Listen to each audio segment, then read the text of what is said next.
Welcome back everyone to our part 5 of technical analysis series.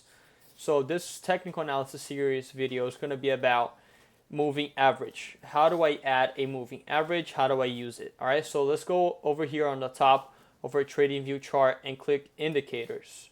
So you're just going to write down SMA. SMA stands for simple moving average. You're going to click on the first one that I have a star here, moving average simple.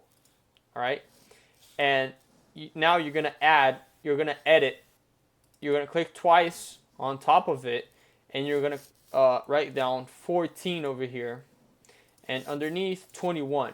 But the other one, this 21, you're not going to use it, all right? But if you were to use it, you're going to be entering the number 21.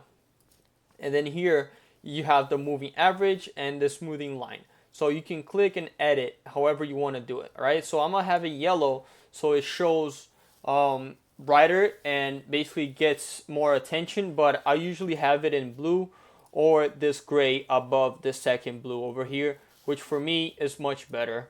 All right, so what you need to understand is how this moving average works. All right, so if we go down to the weekly time frame, this moving average is still going to be there. If we go to the monthly time frame, the moving average is going to be there.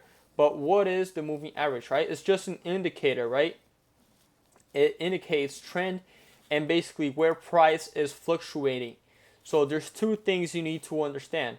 If the moving average is above price action, which in this case over here is above, hold on, let me have this one.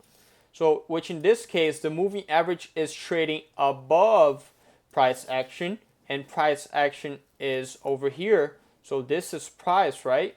This is price. Let me have it in a different color. And then over here in pink is the moving average. So if the moving average is above the price action, means that the market is bearish, which means that there are sellers in control of the market. All right. If you do have, let's just say, the moving average above, actually beneath price action, which in this case the moving average is beneath, so the moving average is under the price action, and the candlesticks are above, indicates that the trend is going up. And then when the candlesticks start to go below the moving average, price will fall, right? So this, the moving average is above, and this, the moving average is below. So it's very simple. If you drop down to time frame, it's going to be the same thing. So let's just go to the 1 hour time frame, and I'll show you exactly how it works. All right, so price does respect the moving average most of the time. I wouldn't say it's every time, but as you can see here, price is trading below the moving average, and we're going basically for sells, and we just had broken this previous level of support here. Moving average is above price action, which is over here, and then you have this candlesticks confirmations, and you have price creating lower lows and lower highs, and everything just gets together, and then you enter for a trade, right? You have your confirmations. So the moving average just helps you find one of those confirmations for a trade. All right, same thing for the opposite. If you're not going for sells, you're going for buys. You have higher highs.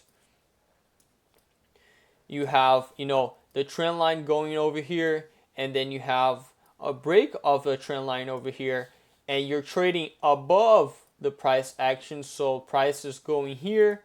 It just means that you are probably going for buys. All right, so again, the moving average is just an indicator for me that I use is for confirmations for my trades. All right, so it's very simple.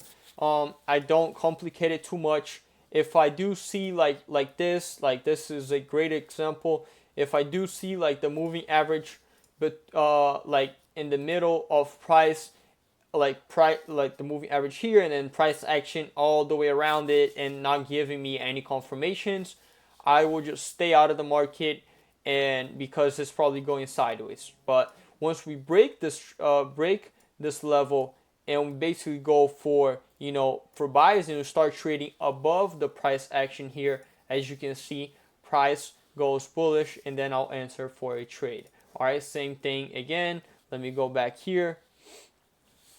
If you are trading below the moving average, again, you are going for sells. All right, so this video will be very short and very simple about moving average. So if you like this video, hit the like button below. Make sure you subscribe for more, for part 6, and I'll see you on the next video. Thank you for watching.